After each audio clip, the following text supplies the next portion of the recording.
20ನೇದು. ನ್ಯಂಕುಪಾಣಯೇ ಶಿವಂಕರಾಯ ತೇ ನಮಃ ಶಿವಾಯ. ಸಂಕಟಾಬ್ಧಿತೀರ್ಣಕಿಂಕರಾಯ ತೇ ನಮಃ ಶಿವಾಯ.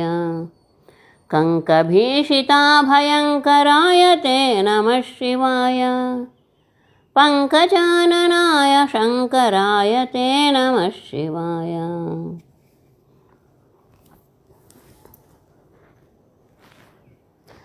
ನ್ಯಂಕುಪಾಣಯೇ, ನ್ಯಂಕು ಅಂದರೆ ಜಿಂಕೆ ಮೃಗ, ಅದನ್ನು ಪಾಣಿಯಲ್ಲಿ ಕೈಯಲ್ಲಿ ಹಿಡಿದುಕೊಂಡವನೇ, ಜಿಂಕೆಯನ್ನು ಕೈಯಲ್ಲಿ ಧರಿಸಿದವನೇ, ಅಂತಹ ನಿನಗೆ ನಮಸ್ಕಾರ.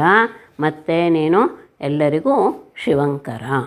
ಶಿವಂಕರಾಯ, ಶಿವ ಅಂದರೆ ಮಂಗಲ ಶುಭ, ಇದನ್ನು ಉಂಟು ಮಾಡುವಂಥವನು, ಎಲ್ಲ ಜೀವಿಗಳಿಗೂ ಸಹ ಮಂಗಲವನ್ನು ಉಂಟು ಮಾಡುವಂತಹ ಶಿವನಿಗೆ ನಮಸ್ಕಾರ.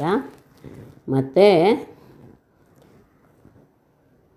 ಸಂಕಟದಲ್ಲಿರುವಂತಹ ಭಕ್ತರನ್ನೂ ನೀನು ಉದ್ಧಾರ ಮಾಡಿಬಿಡ್ತೀಯ. ಸಂಕಟಾಬ್ಧಿ ತೀರ್ಣ ಕಿಂಕರಾಯ. ಸಂಕಟವೆಂಬ ಅಬ್ಧಿ ಅಂದರೆ ಸಮುದ್ರ, ತೀರ್ಣ ಅಂದರೆ ದಾಟಿಸೋದು. ಆ ಸಂಕಟವೆಂಬ ಸಮುದ್ರದಿಂದ ದಾಟಿಸಿಬಿಡ್ತೀಯ ಯಾರನ್ನು? ನಿನ್ನ ಭಕ್ತರನ್ನು, ಕಿಂಕರರನ್ನು. ಎಂತಹ ದುಃಖದಲ್ಲಿದ್ದರೂ ಸಹ ನಿನ್ನ ಭಕ್ತರಾಗಿ ಬಿಟ್ಟರೆ ಅವರನ್ನು ಆ ದುಃಖದ ಸಾಗರದಿಂದ ನೀನು ಮೇಲೆತ್ತೀಯ. ಅಂತಹ ನಿನಗೆ ನಮಸ್ಕಾರ. ಮತ್ತು ಅಷ್ಟೇ ಅಲ್ಲ, ಕಂಕಭೀಷಿತ ಅಭಯಂಕರಾಯ. ಕಂಕ ಅಂದರೆ ಯಮ. ಯಮನಿಗೆ ಹೆದರಿದವರಿಗೆ, ಮೃತ್ಯುವಿಗೆ ಹೆದರಿದವರಿಗೆ ಅಭಯವನ್ನು ಕೊಡುವಂತಹ ಅವನು ನೀನು. ಅಂತಹ ಶಿವನಿಗೆ ನಮಸ್ಕಾರ.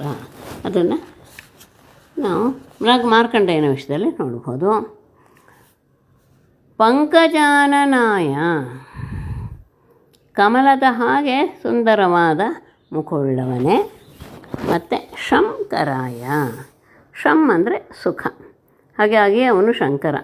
ಸುಖವನ್ನು ಉಂಟು ಮಾಡುವವನೇ ಶಂಕರ. ಸುಖದಾಯಕನಾದ ನಿನಗೆ ನಮಸ್ಕಾರ.